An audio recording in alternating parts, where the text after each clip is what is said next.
Good morning, everyone, and welcome to Morning Market Movers, where we do live analysis for day trading and take a look at hotspots in the markets for today, Thursday, June 9th. My name is Todd Rich. I am with Nadex. With me from Keep Trading Simple, the CEO of Keep Trading Simple, Brian Caprice. What are we looking at today? Just quickly, one, we are certainly going to be talking about energy. Yesterday, we did a discussion and some trade ideas and setups around, or technical analysis and setups around oil with the oil inventory report. God, I couldn't. My brain was froze there for a second. With the oil inventory report, and it was also at 10:30. That was yesterday. We had an interesting movement in oil. Brian's going to go to the chart. We could take a look at what oil has done since then. It is punching higher, hovering up in that 122 per barrel range. Today we have the Nat Gas Inventory Report. So again, looking at a setup going into that report. And it's also at 10:30, which we know tends to be often reversal times. Nat Gas trading much lower today, so Nat Gas very volatile. The other news was the European Central Bank. We told you that was going to come out before we started today. They are going to move off of zero. They announced their intentions to raise their interest rate to 25 basis points. So we've got some activity in the euro, and we'll be going through those euro charts because in the different currencies there are some movements with the euro. And then to wrap things up, we will talk about equities. There is certainly some volatility there, and we can take a look at some technical levels there. Before I flip it over and we get into some of those headlines and then take a look at those charts, I do need to share this disclaimer that trading involves risk and may not be appropriate for everyone, that any trading decisions you make are solely your responsibility and at your own risk. And this is an educational session. Please do not construe anything Brian or I say as a buy or sell recommendation. We are doing this for your education purposes. And oh, you know what? I'm just going to let Brian go through this. I mean, I know he's going to start with crude oil, then we'll jump to nat gas before we get over and take a look at the euro. Brian, I'm just going to go ahead and flip it over to you and let you Sure. start going. Yeah, I mean, yesterday we knew we had the oil inventory report coming in. I had it set up and then I moved it. I was like, oh, I don't need this, but then I did need it. It's one of those days. Yesterday, again, we were expecting somewhat of a kind of similar situation. Remember, the API report was coming in at -1 and it came in at +1. It was -1.8 and it came in at +1.8. This was pretty close, where it came in as a -2.6 and came in at 2.0. It was really the turning point yesterday, and I mentioned definitely go down to the 35 and 1 strategy that we've covered. Here was the 35 and 1 strategy with a confirmed area. And I said that, hey, listen, there's some other factors as well. This zone that we had formed yesterday was actually right around the 50% retracement level as well. So an easy overnight low to high, 50% retracement, 35 and 1 strategy, basing confirmed, came right down. And again, it did its pause right beforehand. But if not, if you missed it, if you didn't take that as a pause, it still came down when oil came out and then just absolutely just exploded higher. So I mean, it blew through its 1 to 3, and you can see it went from all the way from 119.50 all the way up to what 123.20. So absolutely monster movement there over in oil yesterday. And right now we're kind of holding firm. From its peak, it's kind of pulled back a little bit. Question is, will we continue to deteriorate today? Obviously, we knew we had the comments from the ECB today, so I would say most likely now that the news is out, they knew that there was a surplus there. Today, there probably will be a little bit more of a pullback. The Ukraine war is kind of heating up right now, but again, we're getting prices right now globally. Here you go. Here's Lagarde speaking right now, basically just a couple minutes ago. The global energy prices are to stay higher in the near term. Prices rising, becoming more widespread across. Wage growth is increasing. Initial signs of inflation expectations above target monitoring. The war is a big downside risk of growth. Again, typically is, right? It's funny. War is a downside to their growth now, but then when you look at the defense industry, that typically tends to be what stimulates economies in a crazy way. So it's kind of funny how that she's mentioning this. But again, her just acknowledging that energy prices are going to stay high in the near term. I think it's important to bring up, just for the fact that, remember, they want to just block all Russian oil and say, listen, we don't want your oil. Your oil is dirty oil. That's a situation we haven't really necessarily seen where there's a commodity that everybody needs, but you don't want certain barrels from certain places, and it's not like the entire world is going to suddenly say, you know what, you're right, let's just not buy Russian oil. Um, there are plenty of people that will buy it. So this is an interesting story, but I do think it continues to drop down today. Is there a great entry right now? Again, I would like to see what happens with a typical, any type of move here. I'll take this and move this over. When you see this type of a big burst, that is kind of the first thing you're thinking about is like kind of a parabolic retracement move. With this kind of basing level right here, I would say that if we do get a breakdown below, where is it, price table? 121.32. There is the potential that it could push back a little bit. Remember, everybody's talking about, listen, it's high, it's high, it's high, it's high. But some of the data we got this morning is actually not justifying a continued movement. What I mean by that is, let me pull this down. Here, unemployment going up. Now we know the jobs are, we had more jobs and more people were getting hired, but now we're starting to see the opposite side of the equation and the unemployment claims. And that is the most recent. So people are looking at this and saying, well, wait a second, are more people starting to lose their jobs now? Are we starting to cut back? Do we need to start getting concerned? Because we have seen some worrying things out there. So, I think it's important to bring up. There's a lot of different factors to it. But yesterday, really, I would say today versus yesterday, it's kind of a retracement. We're seeing the yen retrace. We had massive movements in oil. Again, that profit taking will come back in and start pushing it lower. So it's there. Natural gas, again, huge movement up. But then yesterday around noon, 1 o'clock ish, it took a major hit down and dropped all the way from 960 all the way down to 810. So again, massive movement right there. What will happen with this one? I mean, it's run into areas where we have had buyers. If I bring this across, you can see we're kind of bouncing through and we have some, higher buyers there. There will be people who are trying to run fibs on this one. And again, we're at the 23.6, and that could be why, at 8 o'clock in the morning, it's starting to pull back down again because the markets aren't really, crazy live at this point. But I think another area too, and again, we do have a little bit of a test sitting right there. If this rallies back up, I think it could have a difficult time at $8.89. Now, I was so close. I was like, we got to get to 10. We got to get to 10, and we got within 35 cents. And then we took this major hit.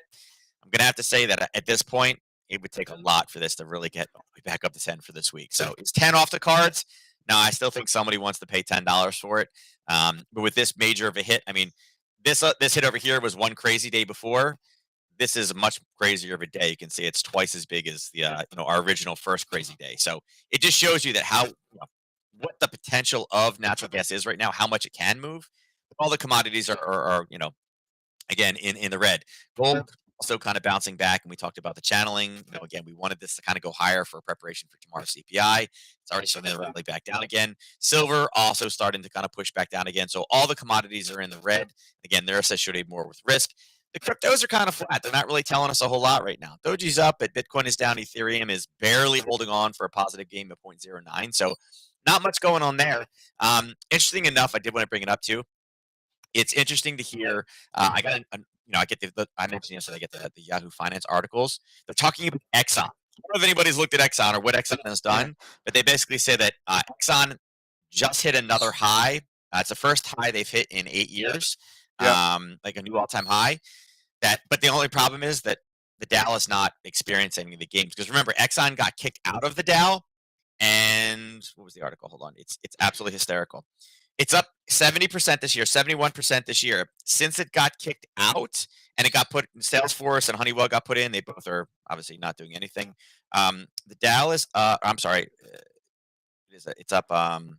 It's while you're looking, 157%, 157% since it got kicked out. They're benefiting. All the oil companies are benefiting greatly from this crazy pricing of oil because they're making truckloads of money. And you mentioned it yesterday. Yes, they're making all this money, and instead of taking that money and investing it back into their business to grow, they're not, because we know that globally we are actually looking to try to move away from fossil fuels. So it's moving and investing. And so instead of taking that money and investing back into fossil fuels, which we know we need it now, but they're not going to be here. I mean, future thing. Yeah, for 50 years from now, they won't be around. But right now, they're going to be making money hand over fist. The question is, and it was the same thing in 2008 in the housing bubble.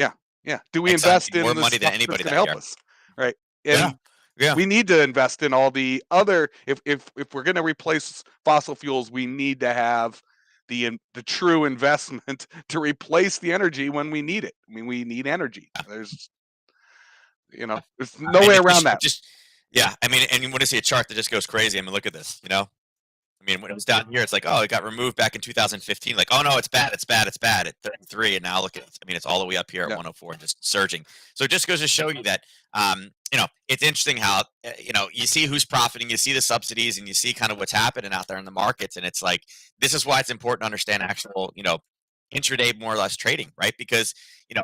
Even the Dow was like, nah, it's bad. Get rid of it. And the things that they all put in are doing horrible compared to this one. If they would have done absolutely nothing, the Dow would be, much better off than it actually is. So it's just amazing how some of these things go. But overall today, VIX is considered up. I don't need it on a daily basis. I can drop it back down again. It is technically up from where we closed. I wouldn't say there's any major news out there, but everything is in the red right now. And as I said, when you see all the commodities off, it kind of looks more like it's a risk-off day. I'm actually curious to see what bonds are doing. And bonds are holding a little bit lower as well. So it's one of those things. There's a lot of negative sentiment out there right now. The dollar, again, has been whipsawing back and forth, so not too much there. But as far as the indices go, you can see the indices like, wait a second, why did this shoot to the downside? It's some of the comments that were being made, as well as, again, the unemployment claims number that came in. Again, you may say, well, why is the ES going down suddenly at 745? Well, that's Lagarde speaking. And again, she's speaking about global energy prices and the, I mean, again, when the ECB is saying, hey, they're going to remain high for a while, at least in the near term and probably longer than that, and it's spread across a number. Price rises are becoming more widespread across sectors. So again, you may say, what does that have to do with us? Well, again, Europe, a lot of companies do business with Europe. If they're seeing price rises across not just, and again, this is where I would say that this is probably her single biggest point that she's mentioning today. Yes, we all know global energy prices are high, but price rises becoming more widespread across sectors, many sectors out there. That's kind of where you're like, wait a second. So the inflation is spreading; it's getting worse. And again, Todd and I were mentioning this too. June is a very, very big month for kind of where we're seeing the biggest problems right now. We know that we have food inflation. We know that we have energies inflation.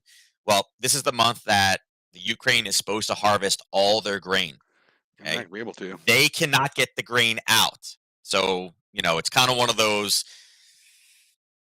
You know, they have a lot of it. They have 40% of the world's sunflower oil. They can't get it out. So if they harvest it, which they have to, they just can't let it go on the fields. But if they harvest it and put it into storage, they can't get it out. So it's one of those things that, again, we haven't even seen, and I keep mentioning it, we haven't seen the worst of food inflation yet. And the fact that she's saying, hey, listen, the price is spreading. Inflation is getting, it's going everywhere right now. Again, that has probably got all the indices right now in kind of pucker mode where these are all dropping to the downside. So, right now, we mentioned it yesterday. I put this kind of as a low at 70.76. You're seeing a drive down now. Could it magically get positive at the open? Sure, it could, because there's so much negative sentiment right now. We are under all the Globex lows. And again, remember what I keep saying. This is that trap for retail traders. Oh my God, it breaks below the low. It's red. That's it. Sell it. So there is going to be a bit of a trap here, probably at the open. But overall, the sentiment is kind of negative, and unemployment rate, or the unemployment claims number, getting higher is not the direction we wanted to see. So again, that is kind of a negative factor. But she is, Lagarde is, inflationary pressures have broadened and they've intensified. The Russian invasion will weigh on confidence and dampen growth. I mean, all these things. Yeah, I got it. The war, the pandemic in China made supply bottlenecks worse. And again, we're not necessarily here, but not as much in the United States. But I don't think we've seen the full run of that either. So right now, I have to say, more kind of negative feeling with this. NQ looks exactly the same. The huge drop down starting at 745. We'd kind of marked that level off as well, especially chopping through the 61.8. We're like, yeah, there's something going on over there. It did. It pushed lower, and I would say, really downside targets for me on this one is 12,428. But kind of the same thing. That Globex low is right there, and we're bouncing right below it and basing. And this is where people are like, hey, it dropped it short. If everybody's trying to short, there's got to be someone on the other side of the trade. It's probably big money to take advantage of this parabolic move. YM, exactly the same. And we talked about this, but again, 1, 2, 3. It is number 4, so it's kind of like, oh, do we take that one through? I'd be very curious to see. This is one of those ones that it is almost kind of like a support and resistance based trade. You'll see the people coming in saying, oh, there's support down there, right? If it breaks below, yeah, it's a pivot low. Yes, it is. It's also an area where we've had buyers, and from the establishment, 1, 2, 3 basing in here. This could give us a Harry Potter. And remember, we're looking for a drop down, some type of a pausing base and a pullback, and then we look for a continued push. Now, again, and this one may drop really, really fast.